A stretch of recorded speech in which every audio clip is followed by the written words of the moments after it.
Journaliste, bonjour. Aujourd'hui, retour sur la rampe hélicoïdale. J'ai effectué certains travaux, dont la pose des garde-corps sur toute la longueur de la rampe. Alors on peut aisément imaginer que si un wagon ou une loco déraille et entraîne tout le convoi 40 cm plus bas, ça fait certains dégâts.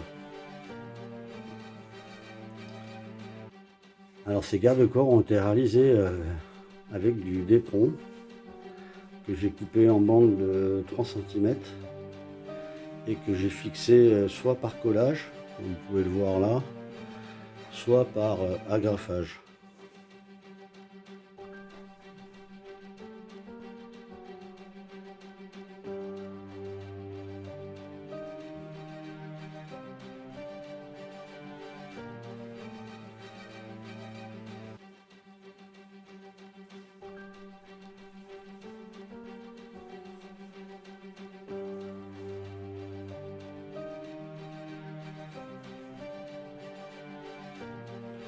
Alors suite à ma dernière vidéo sur les essais de rampe où j'ai eu quelques ralentissements dus à l'encrassement des rails, un abonné m'a préconisé d'utiliser la gomme Rocco. Alors moi je l'ai utilisé, mais je suis pas pour en fait, parce que ça raye le rail et du coup il s'encrasse beaucoup plus vite. Donc j'ai utilisé un morceau de MDF, tout simplement. Alors j'ai rien inventé, hein. J'ai piqué ça sur une personne, un modéliste qui a utilisé ce genre de morceau de bois pour nettoyer le rail. Alors il suffit, c'est tout simple, hein. Il suffit à la place de la gomme, de venir nettoyer le rail. Alors, je ne sais pas si celui-là est très encrassé, donc je ne sais pas si ça va bien se voir sur le morceau de MDF.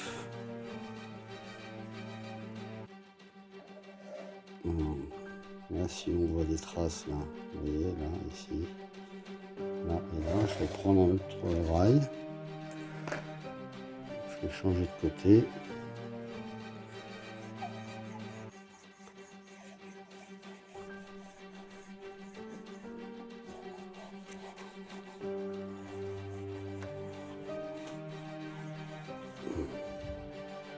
Et là,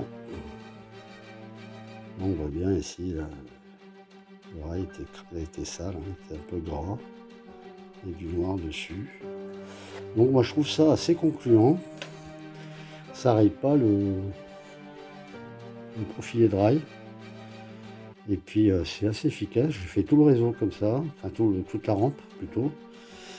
Et quand je ferai la mise en service du réseau, quand il sera bouclé, ben, je ferai tout le réseau avec ce procédé-là.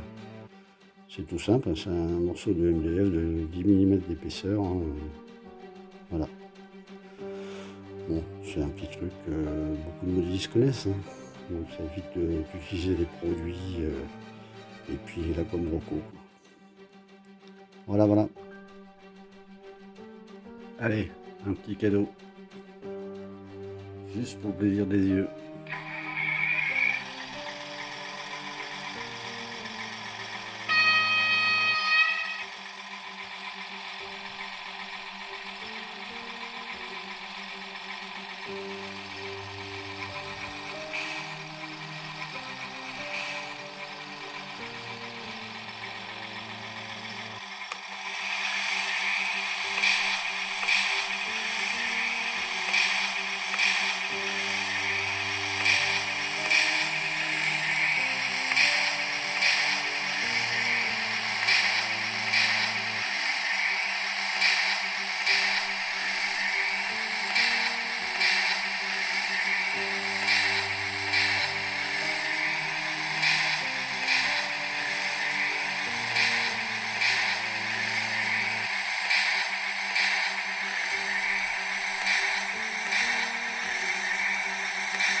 C'est joli, hein.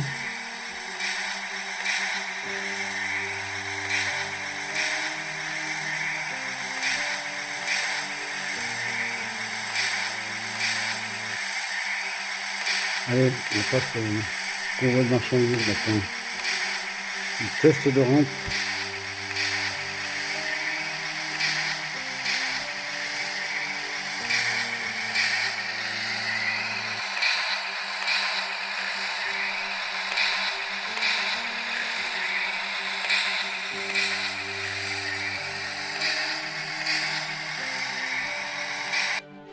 Tout est prêt pour le test de la rampe hélicoïdale avec convoi marchandises, tiré par la BB 66 413.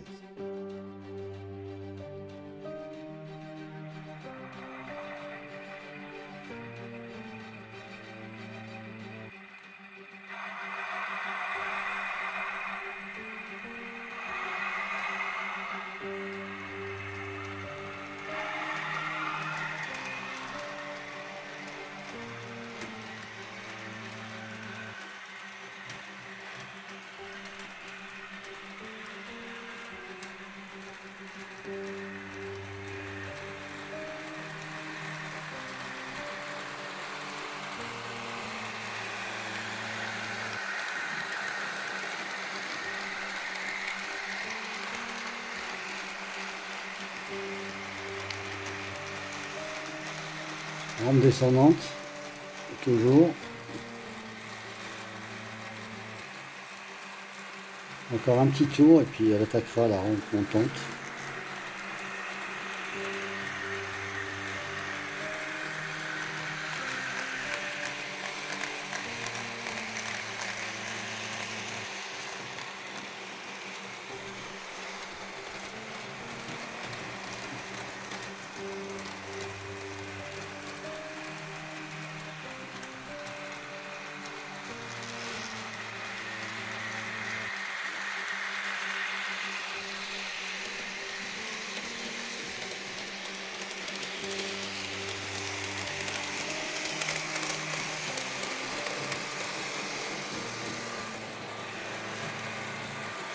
Et on attaque la rampe montante. C'est là qu'on va voir si tout se passe bien.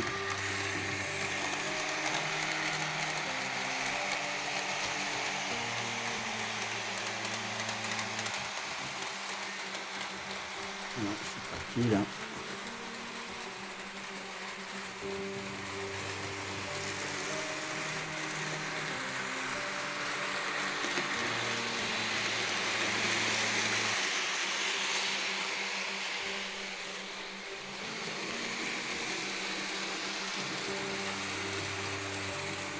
Voilà, tout se passe bien, hein. On arrive à la fin de la rampe.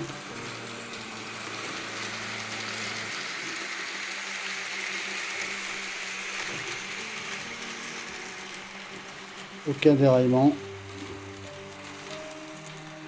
Tout s'est bien passé. Ah, je suis content.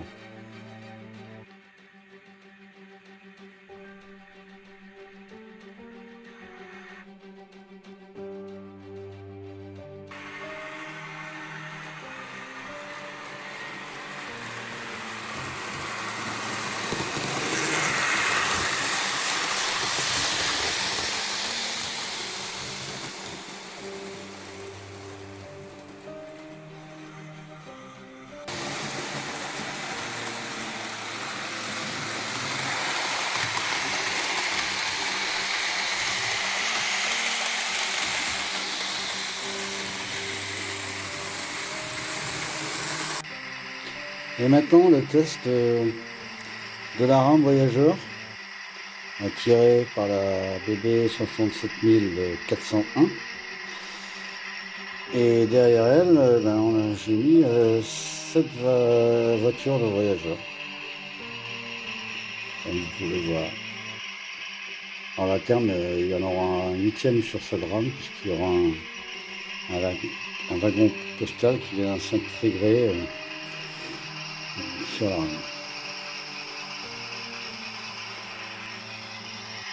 On est parti pour le test.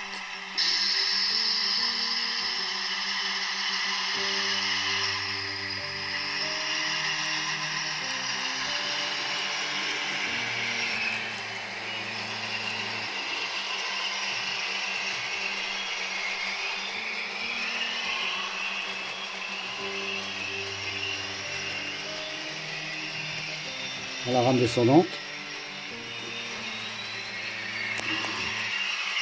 Tout se passe bien. Ma BB 67000 gère parfaitement ce convoi qui est quand même relativement lourd.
À présent sur la rampe montante.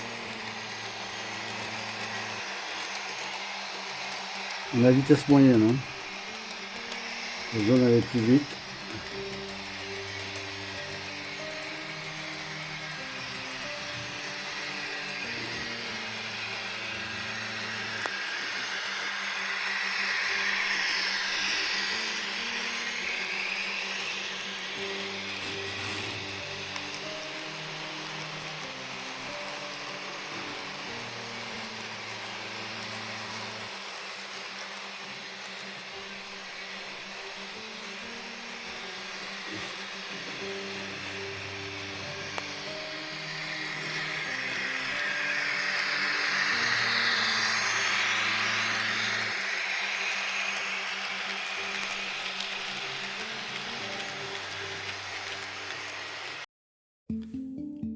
Lors des tests de rampe avec des convois et de marchandises et des rames voyageurs, j'ai été confronté à un problème assez grave, assez important pour que j'en parle. C'est le dételage, le décrochage intempestif entre deux wagons ou carrément la locomotive. Donc pour mes tests, j'avais d'abord utilisé ce type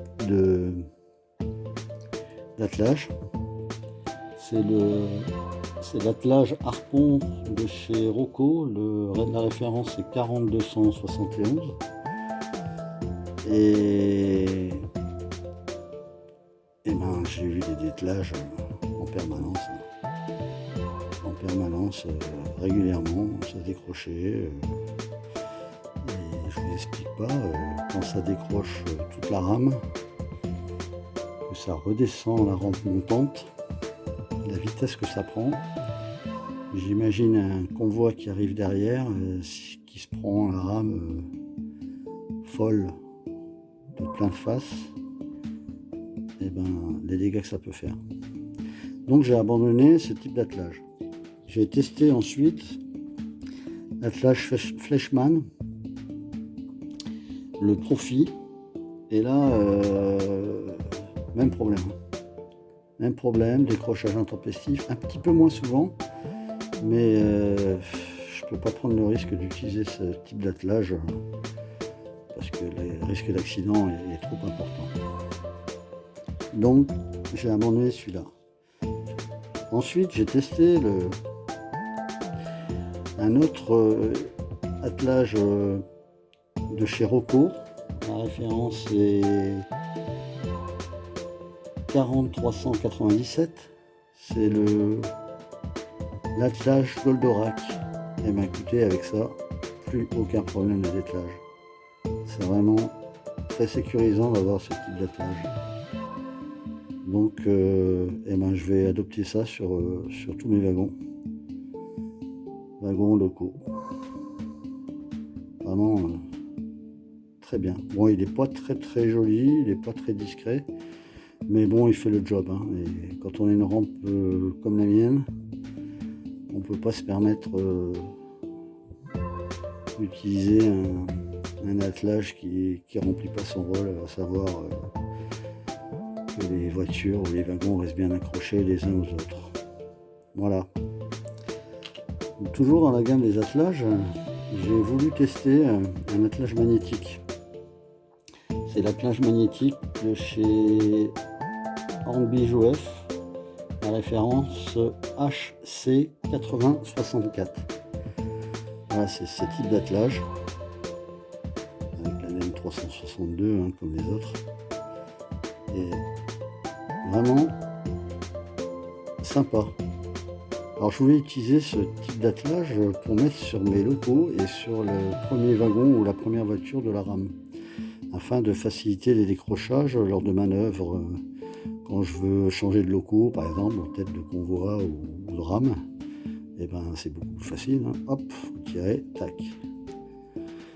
Le problème, c'est que l'aimant n'est pas assez puissant.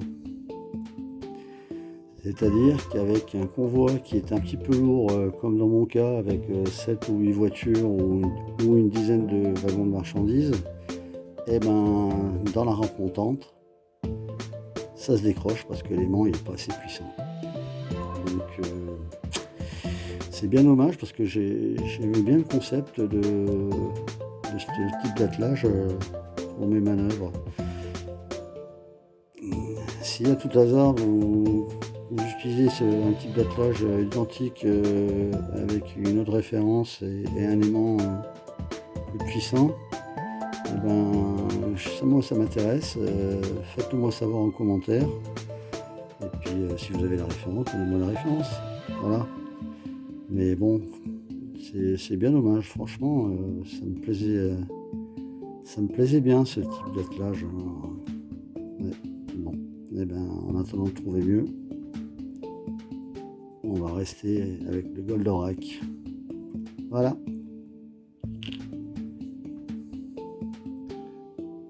Dans le prochain épisode du réseau d'Azel Zoé, on va changer un peu de registre, on va abandonner momentanément la rampe hélicoïdale et je voulais partager avec vous ma façon, ma technique pour patiner ce genre de murs de soutènement qui vont longer une partie de ma gare principale. Donc je voulais vous montrer un petit peu ma façon de peindre, de patiner, faire sortir les pierres. Alors ça c'est un modèle Nord, la référence je ne sais plus sur laquelle c'est, mais vous la trouverez sur les sites de vente en ligne, dans vos magasins préférés. Donc je vais partager ça avec vous. Et puis je vais vous présenter aussi, je l'avais déjà fait sur une vidéo, les murailles de ma vieille ville, puisqu'elle ça sera une ville un peu médiévale. Donc je vais vous présenter les résultats de mon travail de l'hiver, puisque je consacre l'hiver à fabriquer mes maquettes, les peindre, les patiner. Comme je l'ai déjà dit, j'utilise beaucoup les maquettes Faller parce qu'elles sont très très bien faites, très bien finies et les outils de montage sont très très bien expliqués. Voilà, donc je vais vous présenter ça dans le prochain épisode. Si ça vous intéresse, ne manquez pas le prochain épisode. Et bien voilà, cet épisode du réseau d'Azel Zoé se termine. Merci aux personnes qui s'abonnent, qui suivent ma chaîne et l'évolution de mon réseau. Merci aussi à ceux qui mettent des petits pouces en l'air, ça fait très plaisir. Pour moi, c'est une belle récompense du travail accompli, parce qu'il n'y a pas que le travail sur la maquette, il y a tout le montage vidéo. Et voilà, ma chaîne n'est pas rémunérée, donc ma seule récompense c'est vos petits pouces en l'air et puis éventuellement vos abonnements, si ça vous intéresse, de suivre l'évolution du réseau. Je vous dis à bientôt sur le réseau d'Azel Zoé. passer un bel été. Hein, il fait bien chaud. Hein, c'est idéal pour faire de la maquette dans mon garage, dans mon local qui reste relativement frais. Et puis, en attendant, faites du train, comme on a l'habitude de dire sur les chaînes de modélisme. Et à bientôt.